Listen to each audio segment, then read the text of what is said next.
back to Encut and welcome back to another industry interview. Today with us we have Michael Shawver, editor for Sinners. Michael is a longtime collaborator with director Ryan Coogler, having not only gone to school with him, but have subsequently worked on Creed, Black Panther, and now Sinners.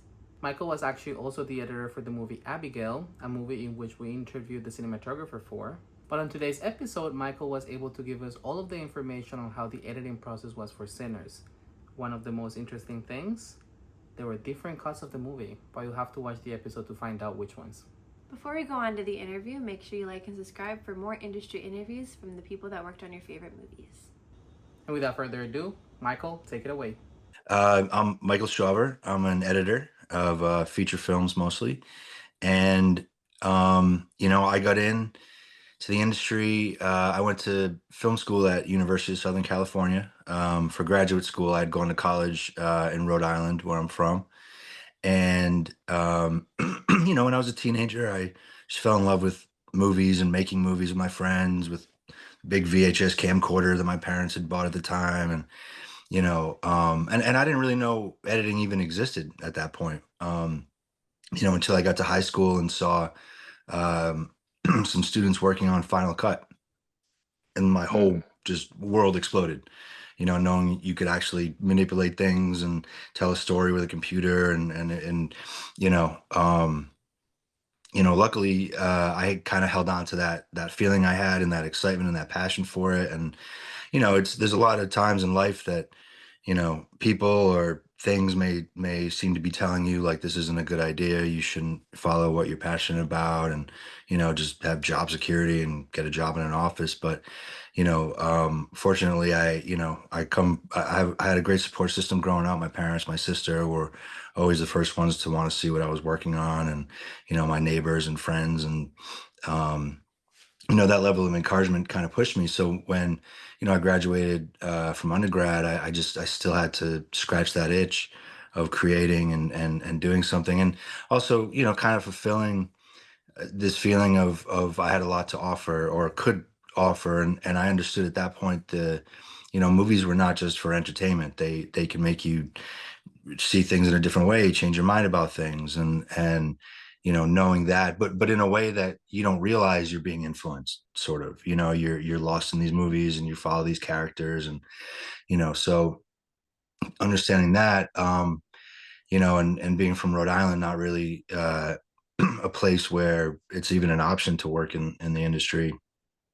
I just Googled best film schools in the world, and USC came up, and I figured I had no chance of ever getting in. So I wrote this essay about how I was going to change the world, and either way, whether I go to film school or not. And, I just made that life decision of I'm going to do this, and I'm going to go to Los Angeles it was the fall of 2008, which ended up being when I started, USC. And I went in, like most students do. They ask all the students each semester, when they first come in at orientation, who wants to be a producer? 5 people raise their hands. Who wants to be an editor? Who wants to be a sound designer? Like nobody really does. Then who wants to be a director? Everybody's hand goes up. But what was great about that program was that they let you find your place, and they made everybody do each role of filmmaking, so you could not only find your path and then follow that sort of specific track, through graduation, but also, knowing everyone else's jobs helps you have a respect for them, helps you have a patience with them. If you don't know how hard, a production designer's job is, then how can you really be a good director and collaborate with that person? So, it helped make everyone, who went there and really put the effort in, become well-rounded. And I really like working with I work with, anyone and everyone if you're a good person. But, USC, I know there's a level of understanding of filmmaking. But I was in a directing class, my second year, and most film school shorts are about death or breakups, because that's the only pain people really know at that time in their life. Yeah. But but there was a guy who was just making these incredible short films, 5 minutes, 6 minutes, sometimes no dialogue, and you would just be emotionally changed at the end, whether you were crying or whether you were thinking about life in a different way. And something in my gut said, you got to work with this guy if you can. And so I went up to him and said, look, I don't know how, but I'd love to work with you. I can edit a little bit. And that was Ryan Coogler. And so he had eventually had a 10, 11-minute short film coming up.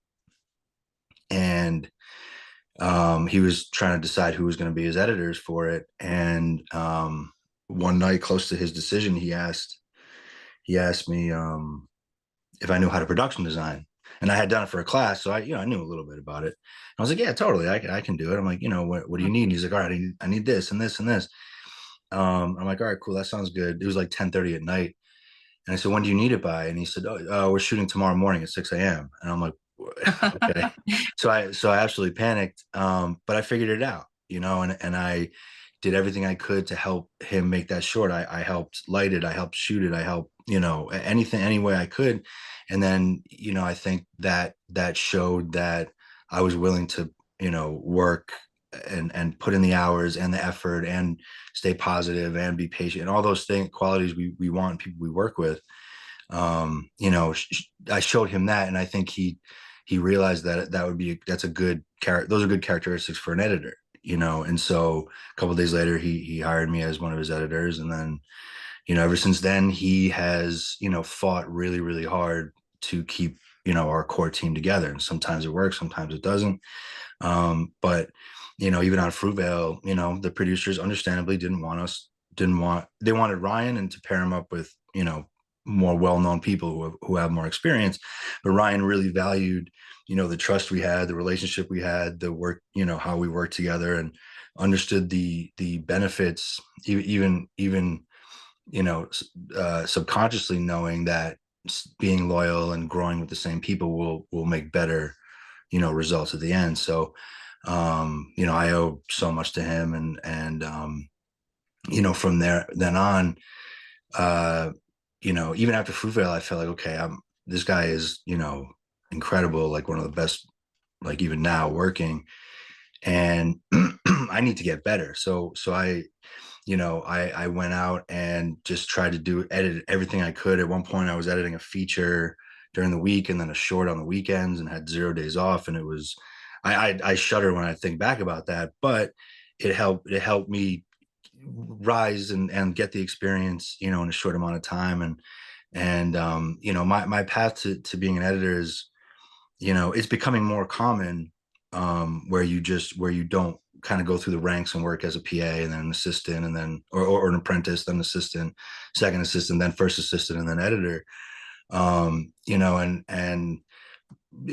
it made different challenges, having to sit there in a room with, Sylvester Stallone and some of the biggest producers in the world, and discussing notes with them and having to perform the notes like right in front of them while they're having other conversations, and knowing that if they don't like the work at any point in time, the editor honestly tends to be the first one to get fired, because they don't know, they're not going to fire the director. So who's the second person they can get rid of? So there's a level of anxiety and fear that you got to work through. But,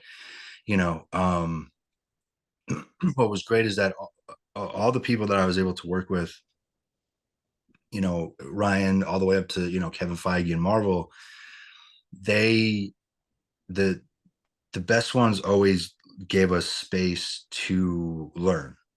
As long as we were willing to put the time and energy and effort in, they were gracious in moments where we showed our inexperience, right? So, and I think they saw the big picture, and they have a great understanding of what these movies take on a personal and emotional level for everybody. So, coming up, there's always this fear of, there is a realistic fear of, okay, if I don't do the right job, there's plenty of other people that they can hire, so they'll let me go.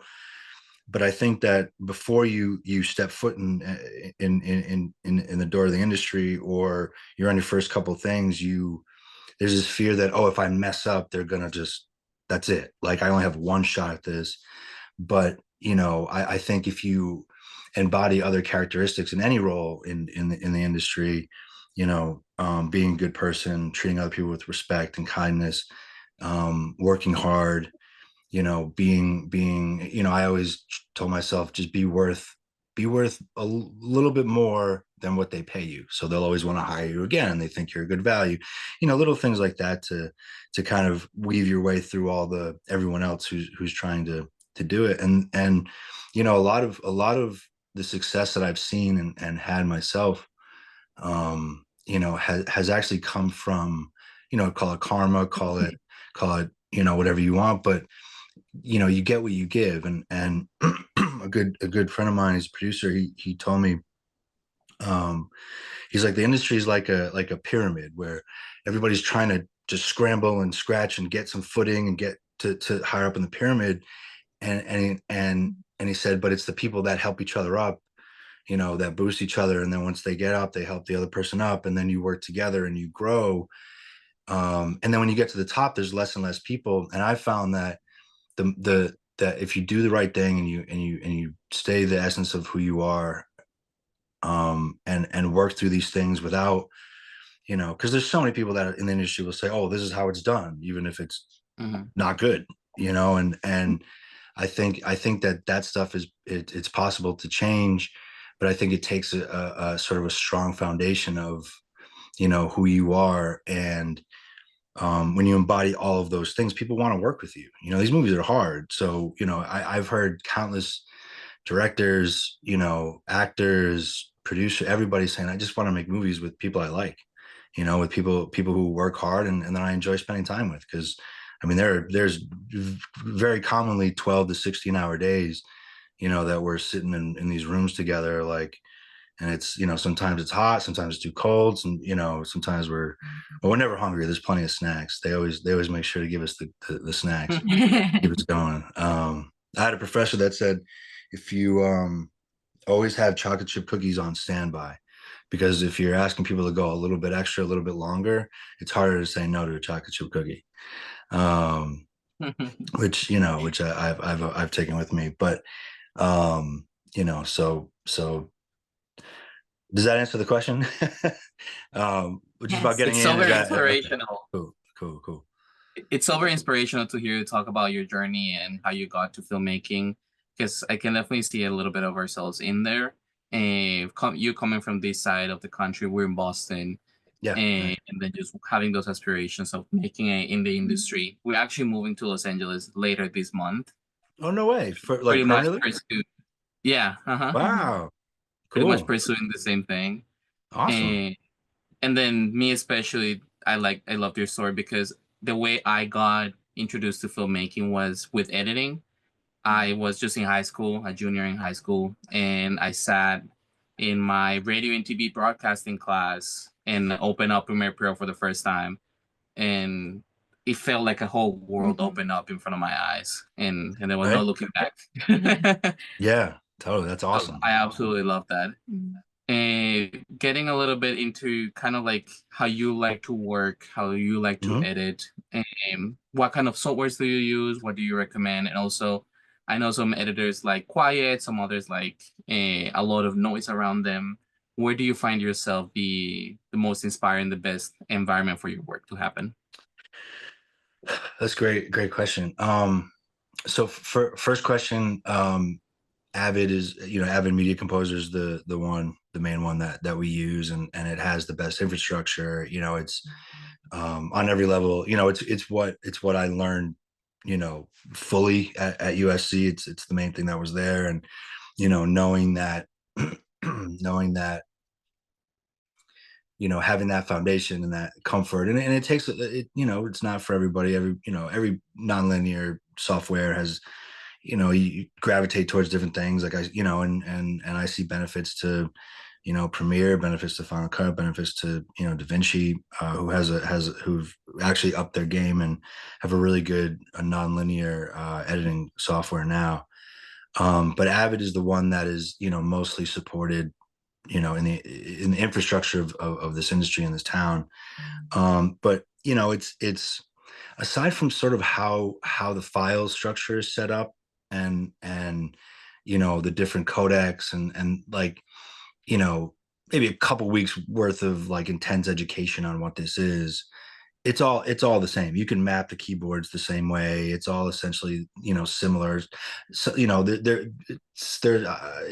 not to say which ones are which, but like some tools are better in some tools are, they need to update and stuff like that. But I think I've with Avid, I've never been in a situation that I couldn't like use the tools to convey what I wanted to in a scene. And now on these bigger projects, we have VFX editors, we have VFX companies working on different things. So, and in-house editor, VFX compositors and artists. So I basically, my job in the Avid is to tell the story even with the roughest effects possible, right? So like if I think, okay, well, I want to do like okay, with Marvel, it's also different because you're like, hey, can I put a rhinoceros in this shot and have it run Mm-hmm. by camera, like at the timing of this guy, like one of the they were doing this thing with stunts and they were going to put T'Challa in the suit with all CG, like doing this one superhuman move or whatever. And we wanted to up part of the end battle, so I found a take where there was no T'Challa, no Black Panther, but what this the action, the stunt guy like took a hit and fell, and so I took this really like terrible like screen grab of a rhinoceros and then just tracked it through in the speed I wanted and the time I wanted, and then said, hey, can you guys do this and make this better, um Uh-huh. and so it's however sort of the level and the demand of what it is, like you'll always have the support team to be there. So I like Abbott a lot. The what I found though is that like if I go on a movie and I'm like, hey, I want, I have enough experience, enough credits that are notable to any reputation that I can deliver, that I can come in and say, hey, I want to edit this whole movie on Premiere now, and Mm-hmm. or so I can kind of choose, you know what I mean? So, but I think with anything, it's about the ideas, it's about the thinking, it's about the storytelling, right? The story, like ideally, like if I were going to cut on Avid or Premiere or any of these things, the story would be the same. It would just be the sort of the different route to get there with with these tools. um what was the second part of your question? Sorry, it was a really good one, and I and I, Where do and I you, in what forgot. kind of environment do you find yourself thriving the most in? Oh yeah, yeah, yeah. So that's an interesting specific question, because usually I get questions about process overall. And this is sort of part of the process. Um I have pretty substantial ADD. And so I like, some editors can keep their door open and like a lively 100 people out there doing all their jobs or whatever, and they're fine and they can edit perfectly. I'll be like, oh, what did they say, or what was that, or and so I think what's for me, what I realized even recently, more and more, is that it's so important to create a space. And by space I mean like not like it has to do with the physical space, but space in terms of a creative space and a free space where you can, especially as an editor, just try stuff, and there's no pressure, and let me have fun, let me see what is the footage telling me, which means you got to kind of take it in. As an editor, you're the first audience, so anything that you feel, with the footage, like if I laugh, if I'm scared, if any of those things, like those are the pieces of the puzzle that I'm going to be building, and so for me, what my current process is, it's funny because I used to take notes on every single shot. Some scenes have 8-10 hours of footage to it, 12 hours of footage, several different cameras, and I used to take notes on everything. Okay, I could use this if the scene is like this, or I could use this if the scene is like this, and I would spend most of my time, energy in the day, just taking notes and trying to like learn this footage. But I realized that was also sort of an anxious way of working. Mm-hmm. And I learned that, I kind of, for me, if I oversimplify things, like when I watch footage now, it's does it make me feel something, and is it good enough to put in front of millions of people? And that may seem kind of crazy, but if you only have those two criteria, your decisions become much clearer, right? And also Mm-hmm. I used to try, like I used to really like start from the beginning of the scene and meticulously, okay, what's next and what's next? Oh, no, that didn't work, so I gotta go all the way back to the beginning and let me do this. And that also was very anxiety ridden and kind of fear based instead of love based. And now I just cut it. And I do not care if my first cut is the worst thing I've ever seen in my life, because I trust my taste, and I trust that if I watch through it again and I'm like, oh, no, I don't like that performance. That doesn't line up with what just happened in the previous scene, or that didn't, or this moment, it doesn't feel like that. Oh my God, I got to lean forward. What's going to happen now? Feeling, um, and much like they say, writing is rewriting, editing is re-editing and recutting the movie and constantly, shaping it and trying something and essentially failing in the smallest sense, and then fixing it. So I like quiet. I like when it's just me, I will have, it'll basically feel like 8, 9 p.m. all the time. And I've actually never answered this question before, which is interesting. I'm thinking about it, but it's the sort of that, as the first audience, that's the most relaxing time to sit and watch a movie with the lights off. And so what I do is I block the Yeah. windows out, and then have a couple like floor lamps, and on Sinners, they got me a couple lamps that change colors, so I could do like a oranges amber thing. So it was this kind of like serene thing. And then I have a bunch of Spotify playlists for it started with like an action playlist or like a car chase playlist. And most of my car chase playlist is like Mad Max Fury Road, but the which is just so good, and the soundtrack is amazing. But it started with those specific things, like emotional or this and that or whatever, and now that's sort of evolved into um emotions that I want, I guess, the audience to feel. So, Mm. so I make these playlists, and most of the time there's no lyrics unless I'm doing like like a VFX type editing where I don't have to like be locked into the characters and story, and I can just like, I'm waiting for renders or whatever, and I'll keep my energy up that way. But I will have it kind of off in the distance. Like I'll have it off to the side. I don't cut to it. I don't put it in the Avid. I just play it in the background. And these songs, the way music can like elicit different emotions at different times, if I play that and I'm feeling that, and I allow the moment and that sort of relationship that I have, you know, I've trained myself, to be able to kind of live halfway between. I didn't think this was possible, but I tried anyway, and somehow it worked. But live halfway between sort of that alpha trance when you watch a movie and you're lost in it, and also like a subconscious Mm-hmm. kind of taking stock, taking notes, like how does this each feel?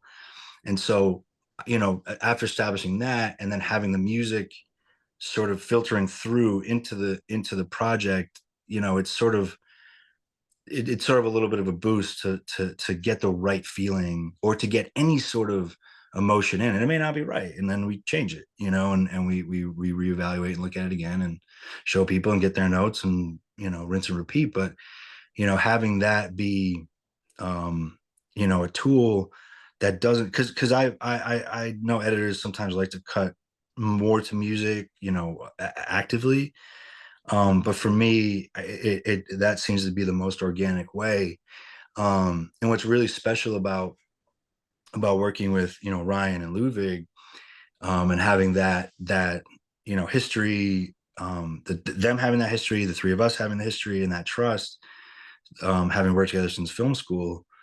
Um, Ludwig will write the music, like start writing the music from the script phase.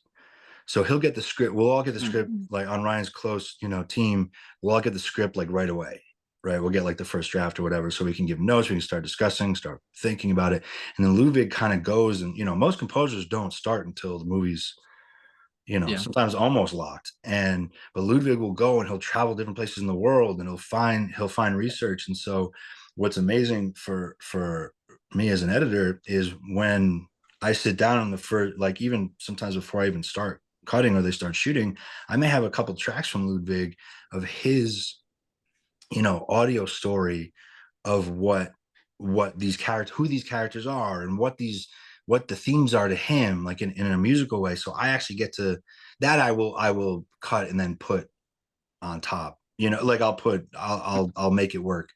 With that, but I'll also play it. And I'll listen to it in my car. I'll listen to it, whatever. Just so I'm like, so I get to have his brilliant version of the story in sort of that mixture of my own life experiences, discussions I've had with Ryan, what the story is to me, and all that, and it sort of keeps things. We like to say keeping things on the rails. If like when you watch a movie and something takes a left turn that doesn't make any sense, and you're like, wait, that's out there. It helps in that sense to make it feel like one sort of cohesive kind of project. Yeah. Obviously, there is some movies in which what you see in the final product is exactly what the director had envisioned from the very, very beginning. But for the most part, filmmaking is such a team effort, and so many hands had to come together to make this happen. And it's difficult to imagine when you're in a theater, I am seeing the decisions made by probably hundreds of people. Mm-hmm. But it's crazy to think I'm seeing what the editor was envisioning, Yeah. which is something that I love because you have to work with the director, you have to work with the music, but ultimately you make big decisions in the editing room. So I'm really Yeah. curious if there is any particular scene in Sinners that you think drastically changed from the script to the final cut. Yeah, totally. So, I love that you said that. Thank you. And a lot of people, a lot, especially regular moviegoers, it's changing now because of social media. And I have a 9-year-old son, and he's like, "Oh, this dramatic edit of this." I'm like, I had no idea what editing was until I was like 21 years old, 22 years old. You know what I mean?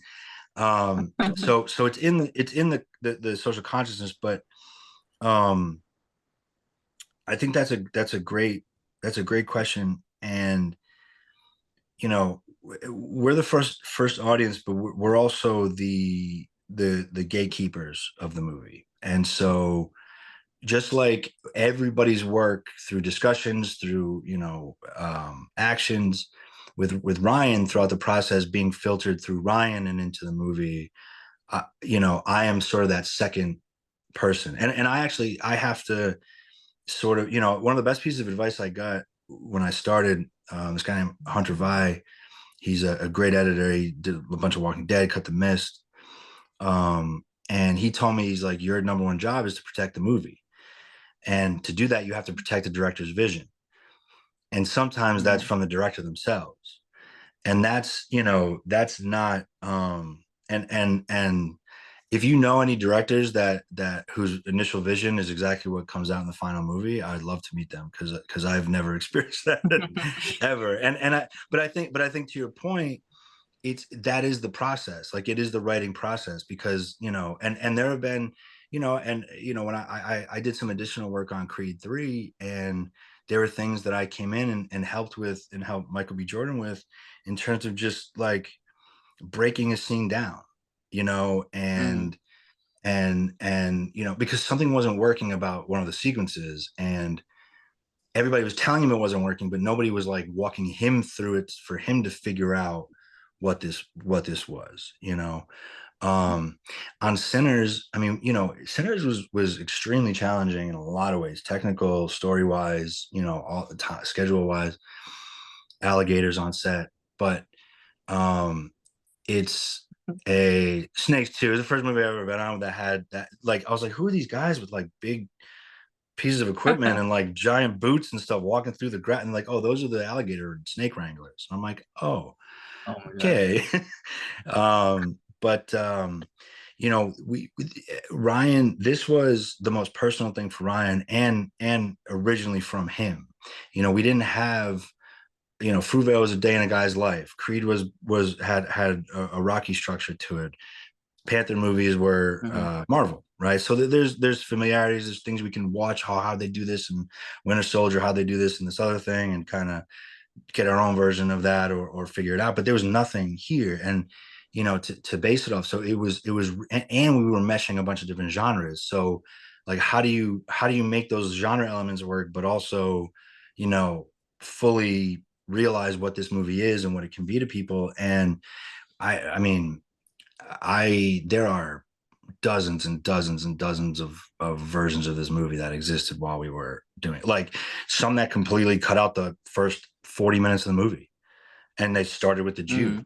And that made me sick to my stomach. And it helped us realize, like, the beginning is so important. Like people need to take their medicine. And the thing is, we go through this test screening process, and we let, audiences will say whatever it is. But, people who are expecting a vampire movie, when they don't see vampires for the first, however much time, they're thinking, where are the vampires? Where are the vampires? And part of the challenge was, look, we get it, but we're not doing something that everybody's done before. Like, we have to sort of tread our own path and trust ourselves. And toward a little bit closer to the end, Ryan and I were like, we both almost at the same time, had a conversation where we're like, we got to do more justice to this movie. Like if I'm going to go to this movie and pay 15, 16, however much money for a ticket, and it's in a time and a place, in with interesting characters and cool characters and magic, like, I want to live there for a little bit. Like, I want to enjoy this. I don't get to be here every single day, and especially with how beautiful it looks with the film and the IMAX, and and the production design, everybody doing incredible stuff, the score, the sound design, like everything. Let's give people this. And if people are bummed because it's too long or whatever, like, as long as we enjoy the movie and we like it, then we have to, believe that other people will. And but even up to the end, where Ryan and I are like, do you think anybody's gonna like this? Are we doing the right thing? Like, we're not sleeping at night trying to figure it out. It's happened on every single movie. But I also think that humility, and coming from a place of not knowing the answers, so we can learn and figure everything out, I think that humility has allowed us to translate to people. And I mean, we've escaped the woke conversation on this movie, which I'm actually really impressed about. I thought there was going to be some sort of faction of people with that, but I think that just speaks to Ryan, and sort of his understanding of life and humanity, and exposing, grounding, and all the characters in reality, including the KKK in the movie. We talked about, like, the KKK wanted and still wants people to think that they're this big bad boogeyman to keep this fear going, but they're actually regular people who own these businesses and had all these kids, and it was so pervasive in there. It wasn't treated like this thing, and it was grounded in that way. And I think people kind of, and we don't explain it. We left a lot of room, for the audience to kind of interpret things the way they want to. And when you can do that successfully, that's great. I would say that the biggest scene that changed from the script, so the scene at the end, basically the shootout with Smoke and Sammy going back to the church, was originally scripted at the end as two separate scenes. And it might be on the bonus scenes. I haven't seen exactly what they put out yet. But Sammy comes back and he starts singing, and is much more preaching from his dad, and he actually drops the guitar in the original. He still decides to go to Chicago, but he drops the guitar, buys into it, and then decides. And through editing and watching it over and over and showing it, and it was, if he doesn't let go, that's more cinematically, like, better storytelling, quicker, more visual. And then so those were both their own sequence. And then we started to intercut them. And there are some cuts of this, and it's funny, it's part of my growth as an editor and human being, but some of the best work I've ever done in my life, editing wise, no one will ever see. and it was on this movie, and like all these different versions, like intercutting this scene and that scene and doing this and that. But there were some amazing things that we found, and like the dad saying "Sing for the Lord," and then he picks up the gun and starts shooting people. It was so cool. But to service the story and the flow of it all, and the weight of each thing, you know, it feels cool to intercut things and let things play off of each other, but it also at times when we learn this, like cutting back and forth to the church kind of took away from that shootout. And I think people wanted that full cathartic moment of just like, yeah, like mow them down, get back, get revenge of the people we loved. And you know, so that was like that. And then we cut it down. And then, so one of the biggest issues that we had, or concerns we had throughout this whole process, was the surreal montage in the middle, the multi-generational music thing, which is one of the most unique, incredible, awesome scenes. Amazing. And the tricky thing is that we would test it, and audience would like, there'd be like a handful of people in each audience, maybe like 20% that would say, that came out of nowhere, I didn't get it, like I didn't, whatever. And so what we realized was we were not setting up people earlier in the movie to once they see it, they're like, oh, okay, cool, this is happening, as opposed to, wait, why is Bootsy Collins in the movie? You know what I mean? Like, why is there a DJ on stage now? And so, and it's not for everybody, just like any movie, like not everything's going to be for everybody. But so for the opening, Ryan came up with this, this opening, and we worked with a VFX company to do those lino cuts, those cool, like, carving kind of things to set up, like, there are people that are magical with music. And even that starts, okay, now I'm in a movie that is about magic, and it's about this. So when that comes up later, but then we also realized, like, it used to just start with the Remix first scene where he attacks Joan and Bert, and then went to Wow, that's Sammy a while into the movie. Yeah. Oh, yeah. It totally. It actually, the opening shot was that beautiful, like, Courage the Cowardly Dog shot. The house shot in the distance or whatever. And we had a version of it that was cool, and it still started with a jump scare. We had like these little crows pecking on the ground. And you're like, oh, what are they? But then he jumps in, and it's but we found that when we advertised that this is a vampire movie, and then have an hour of no vampires at all, that wasn't the best sort of flow or shape of the movie for all audiences. And so it went from that scene to Sammy in the field, then a couple other scenes of Sammy, and then the twins.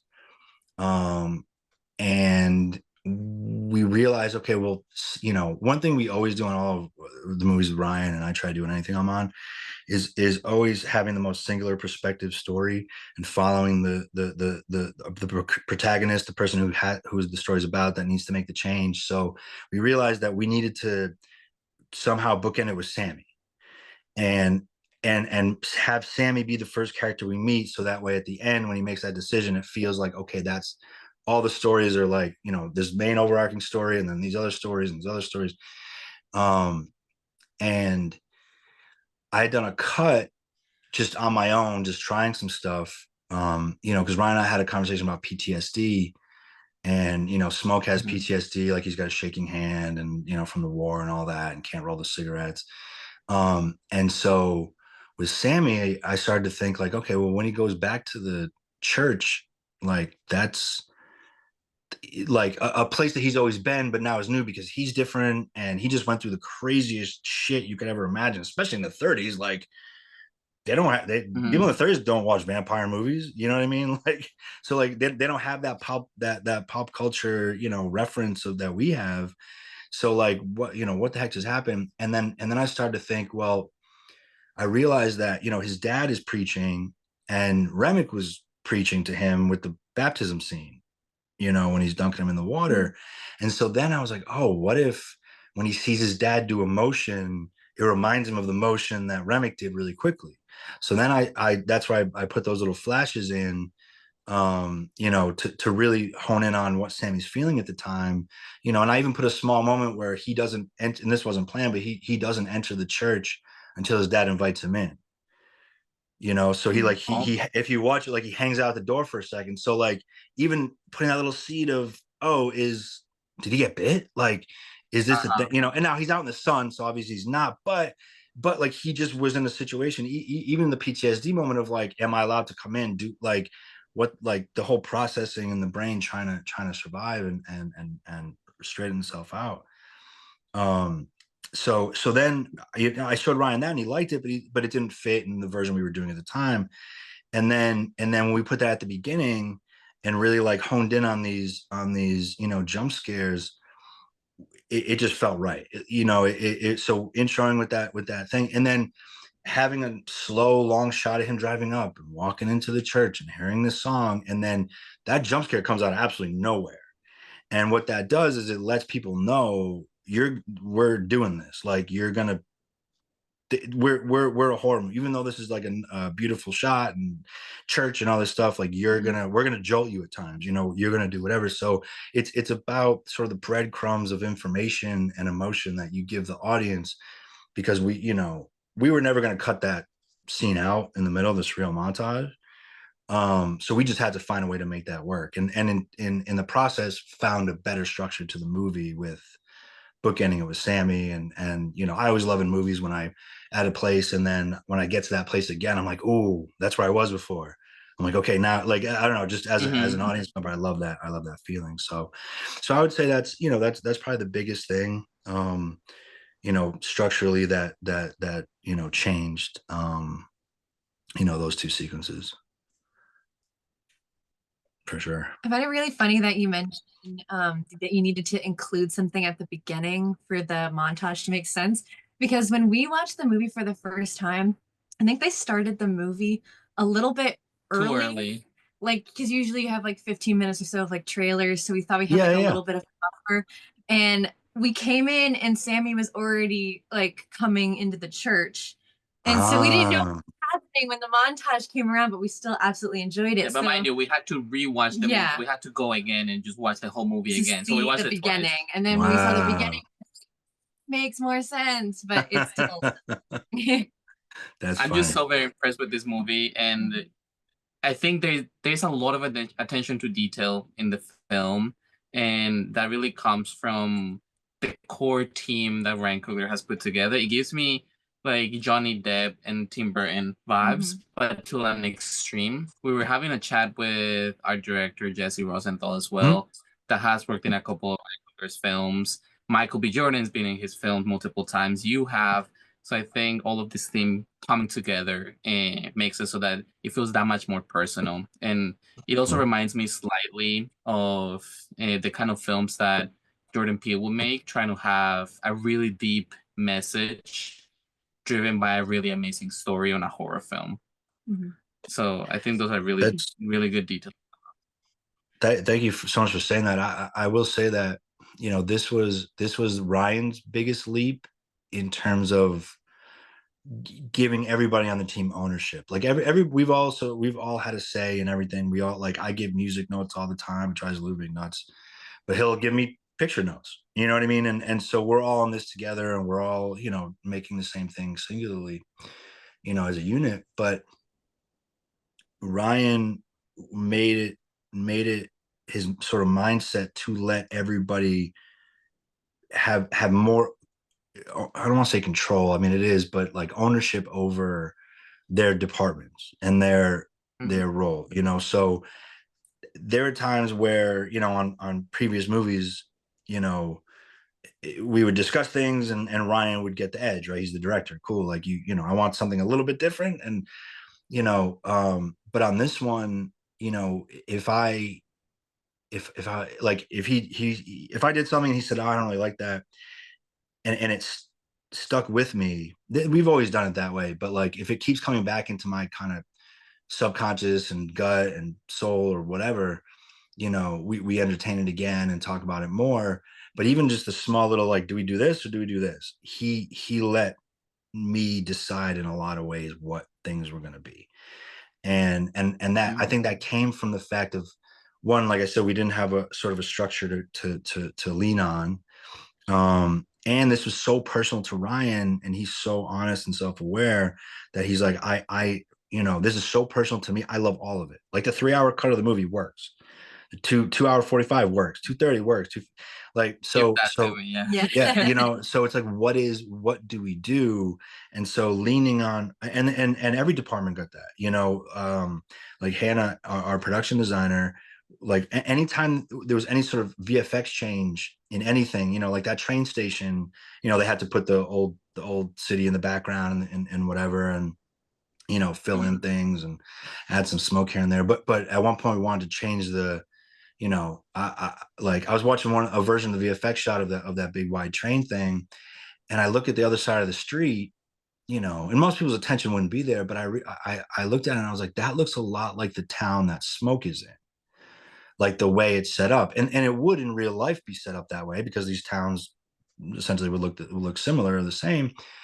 But I said I don't want people to get confused and think that Stack and Sammy are now in the same town as Smoke. And at that time, we were intercutting both of those sequences. We weren't really staying with anybody for too long. So then the first thing Ryan said was, to Michael Ralla, our VFX supervisor, was call Hannah, have her look at it, have her design it, have her work on it, and Ryan was always involved, but he let all of us sort of bring our own personal stories and our own tastes from working with him for years. It's almost like he taught us how to fly, and now he's like, right, go do your thing when I need this help. To figure this out, this challenge. But I think, I'm really grateful to hear you say that, because I think that's a big reason why. And Ryan always treats the people on his movies as more important than the movies themselves.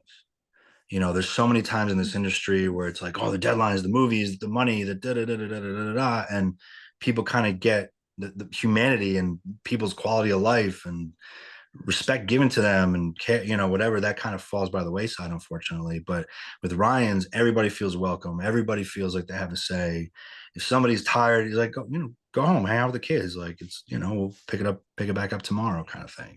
So it's really refreshing. And I'm honestly the luckiest editor there is to be working with that guy. So. Thank you so much for that. As we start to wind down on the interview, I wanted to make sure I quickly ask about the opening scene with the twins. I know that there's probably a lot of VFX in that, but what hand in there do you have with the twins not only being the same shot, but also interacting with each other? Yeah. So, I think on the most basic level is, what is the shape of the scene? What is how many times are we going back to them? Are we going to stay in this shot? So with that specific shot, that opening shot, for example,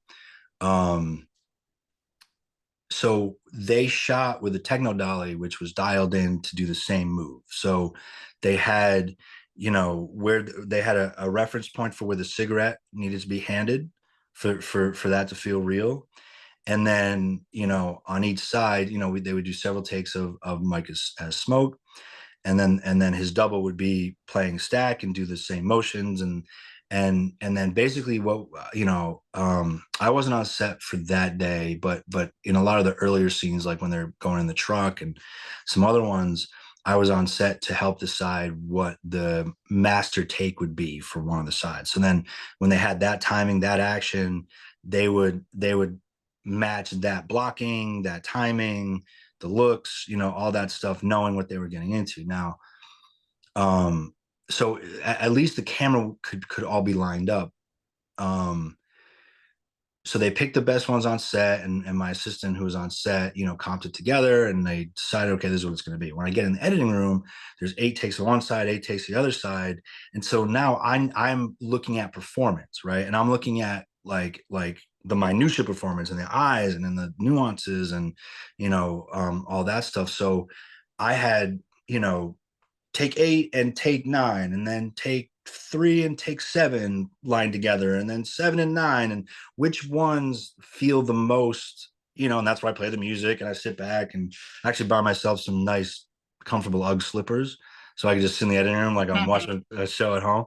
I'm not embarrassed to say that. So picking that performance and then seeing, okay, do these line up? Does this work? And for a long time it was just them looking, and they passed the cigarette once, but then we're like, I'd love to see him pass it back again. You know what I mean? So then we cut back and made a moment where they were waiting for something, and so we could use more of the shots. And then on some of those, I on that one in particular, like I did, there's a bit of a speed ramp to just give a little bit extra push, because what you do and what you intend on set, like, it looks really cool, it's awesome, but once you're in there, there's a different level of sort of film language and flow and experience. So there's a touch of a speed ramp on that, and I actually pushed it, and I actually started a little bit closer on smoke, and then that with the speed ramp, as it backed down, got bigger, reveals Stack in a little bit more of a epic opening way, Mm-hmm. and some other scenes where after Remick shows up to the club, there's that shot of Smokestack and their two partners, and they're having this discussion. So those were like two different sides of things, and that is a longer scene with a lot more dialogue. So I line up these scenes, but if like one of the takes was better than the other take, even the ones that they picked on set and we picked on set, didn't always line up the best for the flow of what getting a realistic feeling scene would look like. So I would do little speed ramps, and then there's this tool called in Avid called the fluid morph, where basically like it's mainly used for docs, but narrative editors have adopted it because it's really helpful. Where if you're doing an interview with somebody for doc and they're looking at the camera or whatever, and they're talking, and they keep saying or you can actually cut out that space, and there's a little VFX thing that will make it look seamless.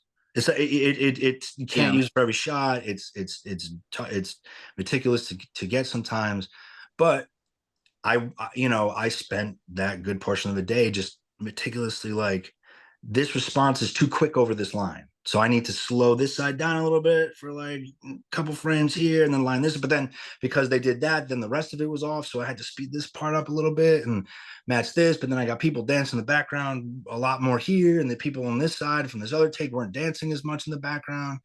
So it's a lot. Trial and error is essentially what it is, and then hoping that your taste is what guides you to the finish line.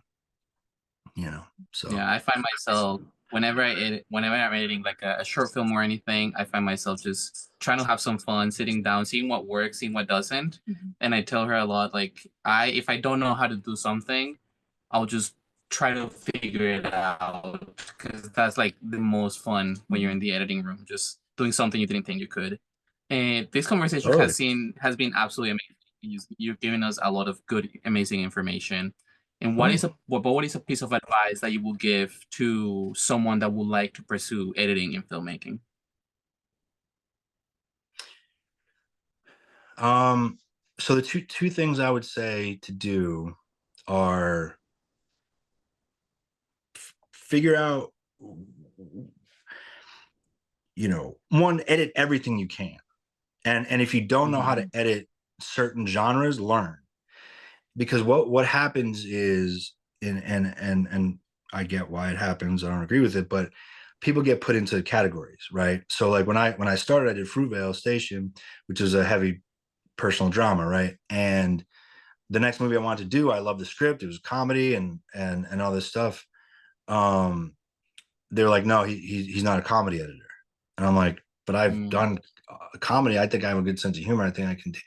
So I realized that it, you know, uh, people just want to put you in a lane and label you as something, and I didn't want to be that. I wanted to be someone that anybody could call, and so, my first dive into horror was Quiet Place Part Two, and I learned so many great lessons on that. Now I just did 8 week little help cut of I Know You Did Last Summer, and I saw that, yeah. yeah, which was a lot of fun. Love working with those filmmakers, and they're in a tough schedule. but it's fun. And to your point, like having fun while you do it will make the fun come out, and like you will think of different ideas and having that sort of freedom. But you know, find people in the industry who you like are in places where you want to get to, right? So like, I mean, I just had a student from Emerson reach out to me and say, hey, like on Instagram or whatever, and be like, hey, would you ever want to discuss like what I need to think about, or basically the same question, like how do I get into the industry? And that's one of the biggest first steps, because I think like the amount of people who want to be in certain positions who don't get in touch with, or try to get in touch with, or go that extra mile to find out, and I tell my agent, I'm like if anybody wants to meet me, like I'm obviously insanely busy, but if I have time, and I'm happy to meet and have a discussion, grab a coffee, or jump on a Zoom or something and help people, because I was in that position of like, what am I going to do, whatever it is, and especially with editors, we're very like we're for the most part we're pretty good people, you know what I mean, and we want to help other people, and we know that this is a filmmaking community, and I mean, selfishly, I know that anybody that I help get into a good position can hire me when I'm old and obsolete, you know what I mean. But so I'd say that the two big things are, and the cut everything sort of goes into the other thing, which is find people on where you are in a similar space, and film school is great for that, and that was one of the best things that aside from teaching me a lot of stuff, but like having those connections with people who are in the same place and understood, like there was an unspoken, like we all want to get here. Now you make friends, and you can't always work with friends, and you're not always friends with people you work with, but find the people, like if you're an editor, there's so many directors out there.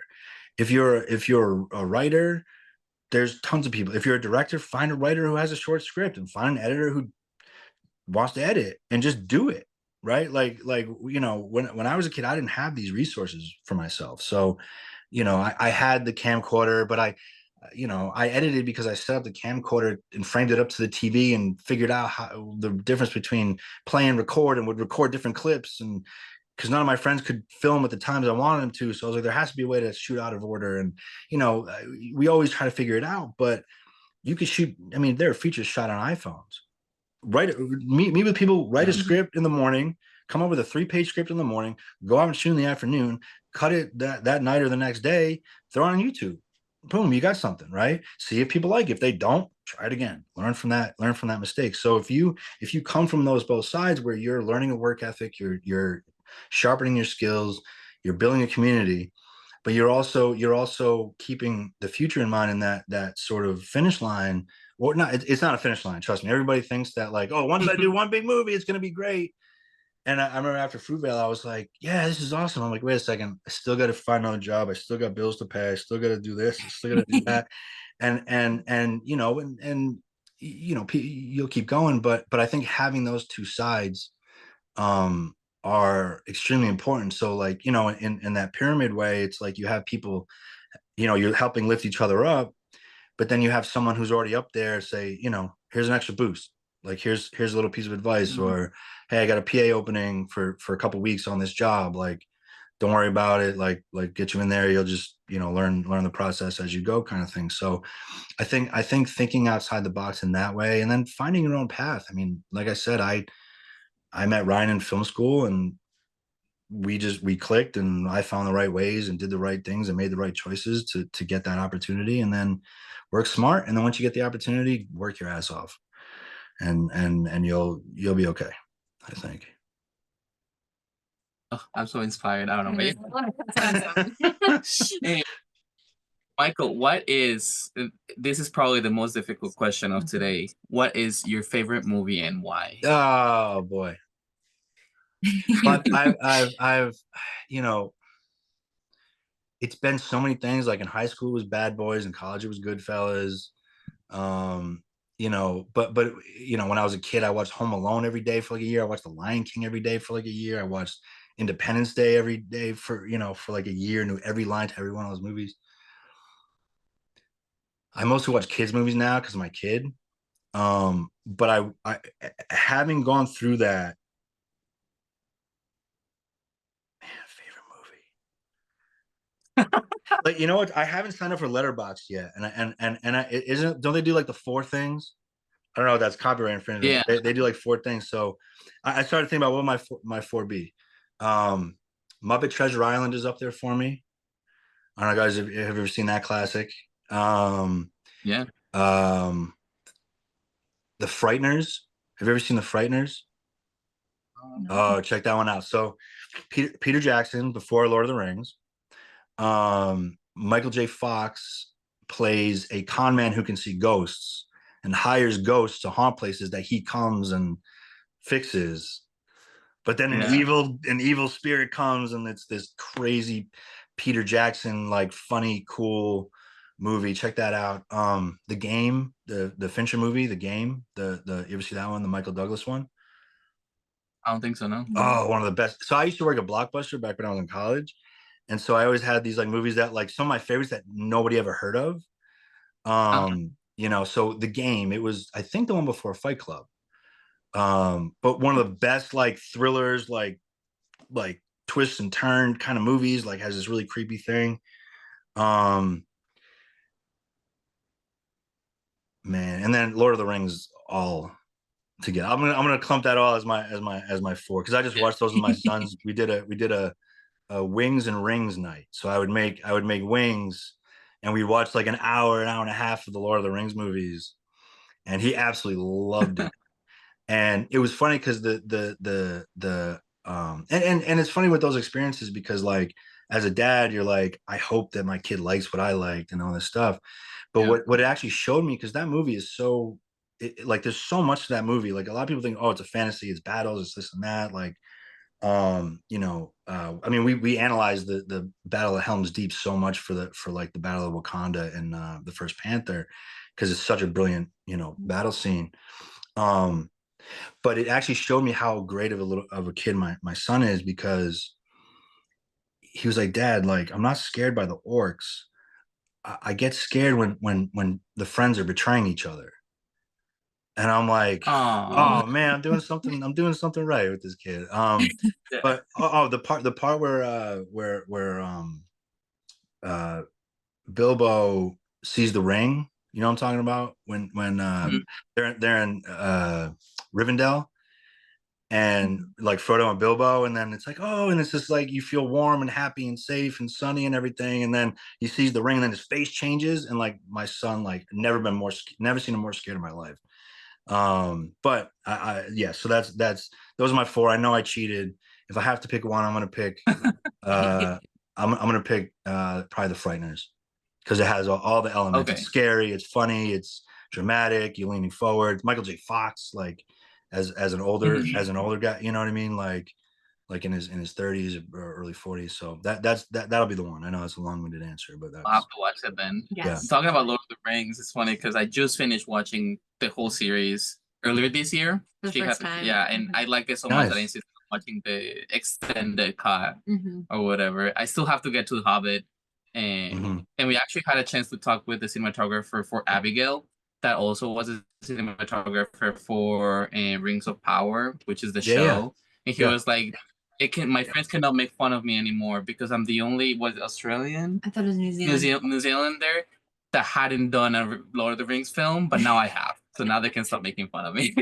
Ah, Yeah. that's funny. That's Well, so funny. is there Yeah. anything, yeah. Is there anything that's coming up for you right now? What are you working on? What is in the horizon for you? Yeah, I just signed on, and we're in prep now. I actually have to send some thoughts and notes over, but Michael B. Jordan is directing Thomas Crown Affair remake, requel, as Oh, my wow. friends who directed Scream 5 coined. But yeah, so no, that's not a requel. It's a reboot. It's a complete reboot. Mm. Reimagining it is kind of how I like to say it. So it's cool. It's it's not, you know, it's a heist kind of spy kind of some, I don't want to call it James Bond because it's not. But it has to do with the art world. It has to do with, personal stories and relationships, and, but with big set pieces and some cool things. So it's really excited about that. I don't want to say too much about it, but I love working with, the little bit of time that I was on Creed 3. Michael's a special filmmaker, and each movie he does, he's going to get better and better, and he's great to work with. Just a great guy, which is so refreshing when you have someone of that caliber and that fame, who's just like a normal dude, you know. You mentioned Instagram. If you want to say where people can follow you to follow more of your content and stuff. Yeah, it's Michael P. Shawver, just at Michael P. Shawver.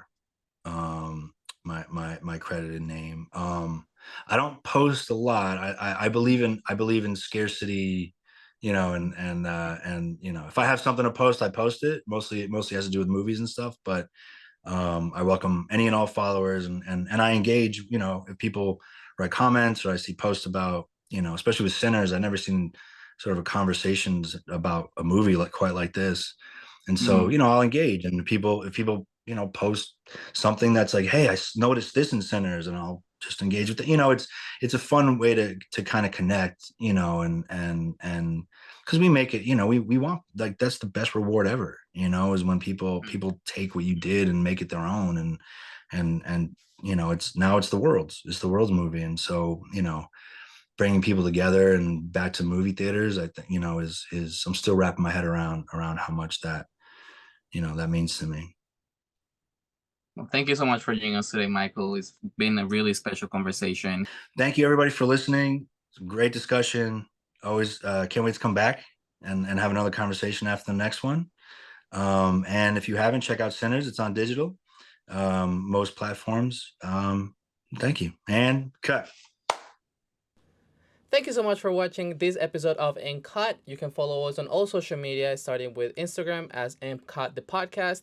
You can also follow us on YouTube as That Film Couple, which is the same handle for TikTok, That Film Couple, for short form content. You can also follow us on Twitch as Sebasparra1K. And if you're watching right now on YouTube, you can find us on any podcast platform as Cut ! Last but not least, you can follow me on Instagram as sebi.mp4. And you can follow me at caitlin.mp4. Thank you so much for being here one more week, and we'll see you in the next one.